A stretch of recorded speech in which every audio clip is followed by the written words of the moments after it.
दुनिया में कुछ अलग ही चल रहा है। आज की वीडियो में आप लोग इस क्लिप को अवश्य देखिएगा। इस साल मैंने पाकिस्तानी पासपोर्ट के साथ 8 मुल्कों का सफ़र किया, लेकिन इस पासपोर्ट में इतनी ताकत है, जब इसे इमिग्रेशन वाले देख लेते हैं तो वो कहते हैं सर आप लाइन में क्यों खड़े हैं, आप कमरे में आ जाइए। भाई हर जगह पाकिस्तान वालों के जल पे तो है, जहाँ भी जाते हैं उन्हें वीआईपी ट्रीटमेंट ही मिलता है। अरे भाई साहब कटिंग करवानी थी यार। अरे भाई साहब मजे क्यों ले रहे हो, आपकी तो बचपन में कटिंग हो गई होगी। तो भाई नहीं काटनी तो वैसे ही बोल दो यार, पर्सनल क्यों जा रहे हो भाई। सही बात है भाई, इतना पर्सनल भी नहीं जाना चाहिए। ओए एक कांग्रेसी ला। हाँ बड़ा समझदार है तू। यदि कोई वक्त बोलता है तो एक बार को ठीक लगता है, लेकिन जब चमचों से कोई चमचा बोलता होगा तो बेचारों को कैसा फील होता होगा।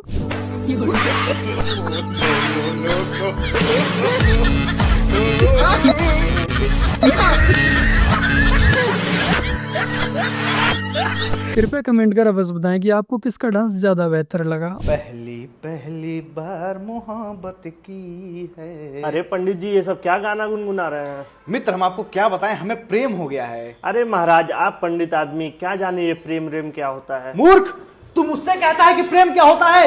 ले सुन, ऋग्वेद में वर्णन आता है सर्वे भवन्तु सुखिनः, अर्थात सब सुखी हो, यही तो प्रेम है। यजुर्वेद में वर्णन आता है मित्रस्य चक्षुषाम सर्वाणि भूतानि समीक्षा में, अर्थात समस्त सृष्टि को प्रेम की दृष्टि से देखना ही सच्चा प्रेम है। सामवेद में वर्णन है जहाँ संगीत है वही प्रेम है, राग में, सुर में, भाव में, प्रेम ही तो आत्मा है। अथर्ववेद में वर्णन है माई में धाम, माई प्रजा, मायाग्निष्टोम, अर्थात प्रेम से सृजन है, प्रेम से जीवन है। और मूर्ख तू सिर्फ नयन मिलन को प्रेम समझता है। और सुन, स्कंद पुराण में वर्णन आता है प्रेमो भक्ति रीत स्मृतम, अर्थात जहां प्रेम है वहां भक्ति है, जहां भक्ति है वहां ईश्वर है। प्रेम वो शक्ति है जो शिव को समाधि से जगा दे, प्रेम वो शक्ति है जो पार्वती को हजारों जन्मों तक तपस्या करवा दे। प्रेम टिंडर पे नहीं मिलता मूर्ख, प्रेम को शास्त्रों में नहीं लिखा जाता, इसका सिर्फ अनुभव किया जाता है। इसके पहले कि मैं फरसा उठाकर तुझे इस धरा में विलीन कर दूं, मेरे प्रेममय मार्ग से हट जा मूर्ख। अरे बहुत जताते हो चाह हमसे, हो जाए ना कोई गुनाह हमसे, ए दिल ए दिल ए दिल ए दिल। वाह पंडित जी बहुत सुंदर। जब ज्ञान और क्रिएटिविटी मिल जाती है तब यही होता है।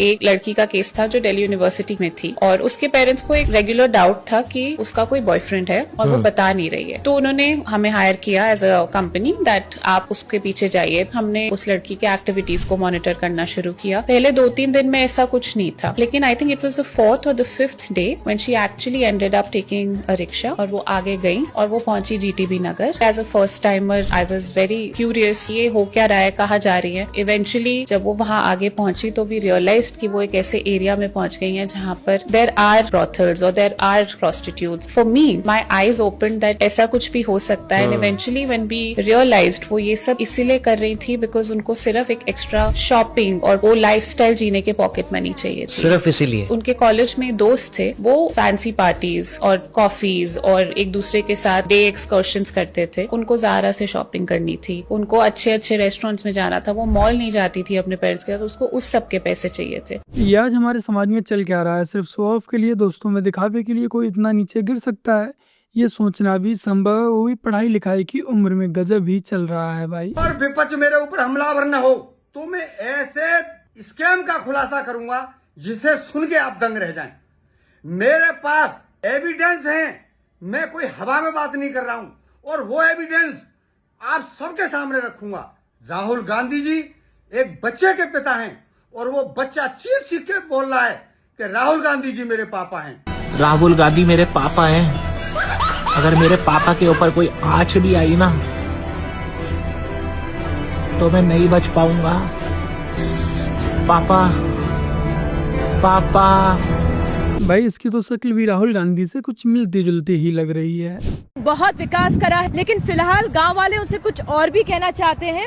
आइए सुनते हैं क्या कहना चाहते हैं गांव वाले। बच्चों से शुरुआत करते हैं। हाँ बेटा बताइए। हमारे कॉलेज में समय से घंटे नहीं लिए जाते हैं। कॉलेज का नाम बताओ। श्री अमिताभ बच्चन राजकीय इंटर कॉलेज सफीटावा। जो लोग आते भी हैं वो 1 घंटा पढ़ाते हैं और चले जाते हैं, सारे दिन स्टाफ रूम में बैठी बातें करते हैं। ये गंभीर बात है और जांच करा के दोषी पाए जाएंगे तो उनके खिलाफ कड़ी कार्रवाई की जाएगी। स्कूल में खाना बनता नहीं ढंग का, और कहूँ दलिया बनाएंगे, कहूँ कूड़ा बनाएंगे, कहूँ कुछ बना दे। कह रहे मिड डे मील मिलता है, लेकिन सिर्फ दलिया और खिचड़ी और कभी कभी ठीक नहीं मिलता है, कुछ सब्जी भी अगर हो जाए तो ये छोटे से बच्चे की कहना था। कौन से स्कूल के है? ये प्राथमिक विद्यालय सफाई। अच्छा, हम इसकी भी जांच कराएंगे। और सर एक बात और, टीचर्स जो तो तुम यहीं से देखने आई क्या क्या कमियां हैं? अच्छाइयाँ कोई नहीं मिली आपको? अच्छाई बहुत है, बहुत अच्छे ये अच्छा आप पहले बताइए जो आप। एक समय ये भी था जब कितनी निष्पक्ष पत्रकारिता हुआ करती थी।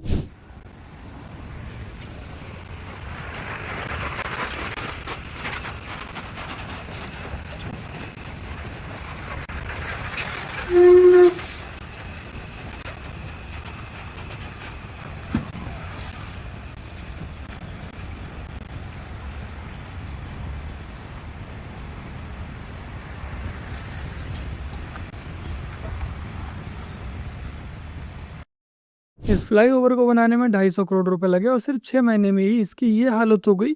6 महीने में ही 250 करोड़ रुपए सुहा हो गए।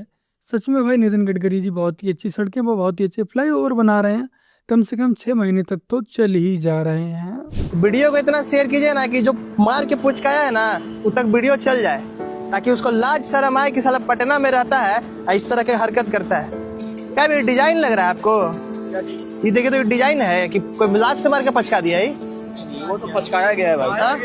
पचकाया गया। भैया बताइए तो ये जो डस्टबिनवा है सब पे पचका हुआ है, डिजाइन है कि क्या है? वो घूमने आता है ना, वो मारता है, लात लेकर पचका देता है। क्या मतलब है? क्या क्या खुन्नस है? बताइए क्या क्या किस टाइप का उसका मेंटेलिटी होगा, किस टाइप का खुन्नस होगा जो इस इतना प्यारा सा दिखने वाला डस्टबिन को पिचका दिया। देखिए तो सरकार इतना सुविधा दे रहा है, टाइल्स मार्बल लगा दे रहा है, इतना बढ़िया गार्डन बना दे रहा है, और देखिए जनता क्या कर रहा है, इसको आराम से पिचका दिया जाए। देखिए इसको अगर इसे पुश किया जाएगा, इसको पुश किया जाएगा तो ये आराम से मतलब पीछे चला जाएगा, लेकिन इसको पूरी तरह से पकड़ के इसको पिचकाया गया है। सब असामाजिक तत्व है बिहार में, और सरकार तो सुविधा बहुत दे रहा है। देखिए इतना अच्छा ग्रेनाइट का टेबल लगा दिया है, इतना अच्छा गार्डन बना दिया है, लेकिन बिहार के आम लोग कब सुधरेंगे? यहाँ बैठे हुए हैं और यहाँ से बैठ के बस आइसक्रीम खाए, बॉटल यूज किए और सारा कचरा यहीं पर ड्रॉप कर दिए। सच में भाई हम भारतीयों में सिविक सेंस की बहुत ही ज़्यादा कमी है। हम सिर्फ अपने घर को ही घर समझते हैं। घर से बाहर निकलते ही हम अपने देश को अपना घर नहीं समझते हैं और इधर उधर गंदगी फैलाना स्टार्ट कर देते हैं। वैसे तो हम लोग एक बहाना बनाते हैं कि हमारे आस पड़ोस में डस्टबिन नहीं है, चलो मान लेते हैं। वैसे तो आप बैग में रख सकते हैं या अपनी पॉलीथीन में भी रख सकते हैं, बट जब आप पार्क में हैं जहाँ चारों तरफ डस्टबिन है, उसके बाद भी आपको कचरा ऐसे ही चारों तरफ फेंकना है। वैसे तो हम लोग दिन भर सरकार को कोसते रहते हैं, लेकिन यदि गलती से भी सरकार कुछ अच्छा करना चाहें तो वो हम लोगों से भला सहन कहाँ हो पाता है। राजस्थान में वह बिल है जो हर हिंदू वर्षों से मांग रहा था।